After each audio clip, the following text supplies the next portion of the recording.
लेकिन एक सेकंड, ये क्या है? अभी मजा आएगा ना भिड़ो। भैया खाना कैसा बना? दीदी एक नंबर दीदी। और कुछ लेके आओ? दीदी बहू ये कौन है? ये तो मम्मी जी वो आज शराब निकाला था तो मुझे कौवे नहीं मिले तो मैं 2 कलवे ले आई। पर श्राद्ध किसका निकाला है तूने? मम्मी जी आपका। हरिनाम कृष्ण जगन्नाथ प्रेमानंद, ये क्या हुआ? मम्मी जी मुझे याद था, आपने कहा था सामने वाली से 2 कदम आगे चलना।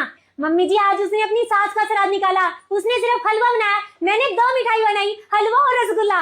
उसने 1 कौवा जमाया, मैंने 2 कौवे जमाए।